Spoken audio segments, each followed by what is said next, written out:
Hi, my name is Allison. I'm the owner of Copper Ridge Dog Training, and today I'm going to teach you how to teach your dog the spin command. It's a really fun and easy trick that you could teach your dog. The kids could actually get involved with this as well, just to teach your dog something new, to keep them mentally stimulated and to have some fun with them at the same time. So all you need right now is some treats. We like to use Zook's mini treats here. Nice and small, easy to break up for little dogs if you need it, but this is what we like to use for our dogs. So I have my dog Copper here. Come here, bud. He's gonna help demonstrate how we do this. So you're gonna have just a couple of treats in your hand here, and what I want you to do, one, I want you to show your dog. This guy loves treats, so he's gonna be really fun to show you guys. The thing about working with a dog that's food motivated is anywhere that you move that treat, their head is gonna go. Makes it really easy to maneuver their body and let them know exactly where they need it. Good boy, bud. So when we're teaching the spin command, it's just teaching your dog to spin in a circle. So first I need him to stand up. So I'm gonna lure him to me. And now that he's here, I'm gonna take the treat, just make a really big circle. Good boy. He gets the treat once he has completed the circle. We're gonna do it again. Good. Good boy. And we'll do that a couple times. Good.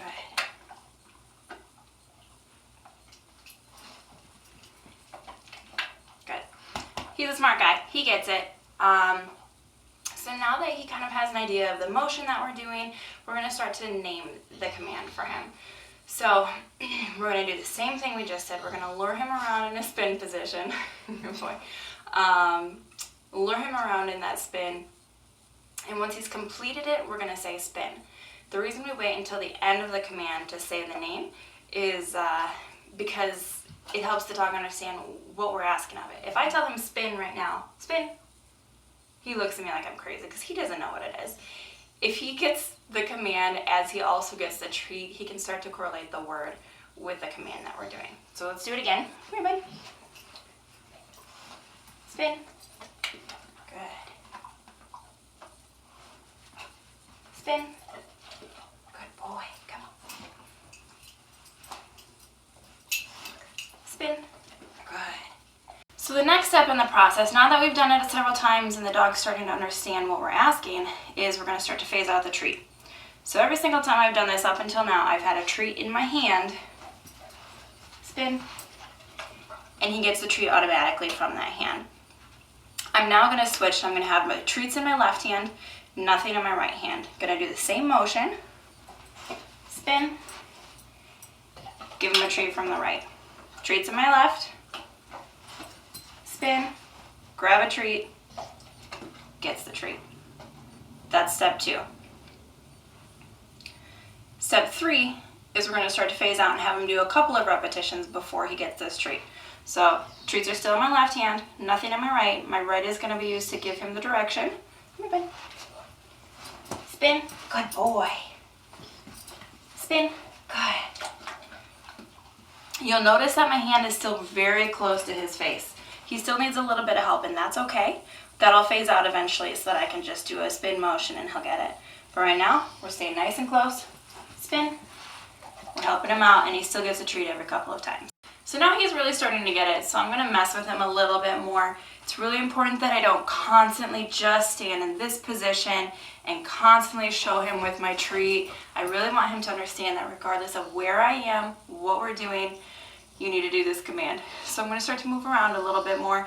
I'm going to phase out those treats a little bit more and really just give him a lot more love and praise for those commands.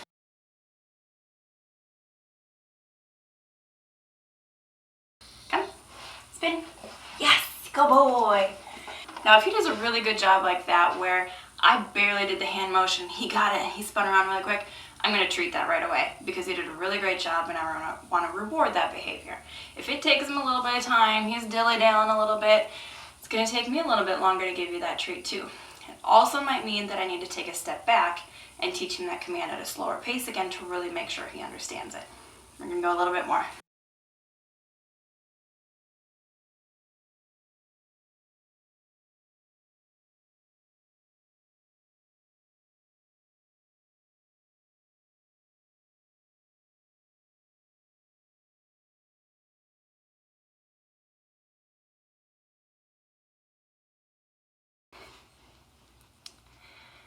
that's the spin command. That's how we're going to start it. You'll treat your dog every time it goes around in a circle, and you'll name it every single time. So spin gets that treat. Once your dog starts to get it and it's getting faster, it's getting a little bit easier, you're going to start to phase out those treats and maybe treat it every 2 or 3 times it does that spin. Still gets the reward of love and praise from you, but we're phasing out those treats so that the dog doesn't become so dependent on the treats that it will only do the command when a treat is around. Eventually, the end goal here, as you do more and more repetitions, is that your dog will just be able to do this command with just a simple hand motion because you'll have practiced enough with the treat. You take that treat away and your dog still understands that this means spin. So keep practicing it, work on it a little bit more with your dogs every day, a couple of repetitions at a time, and your dog's really going to start to get this. Have fun with this one, guys.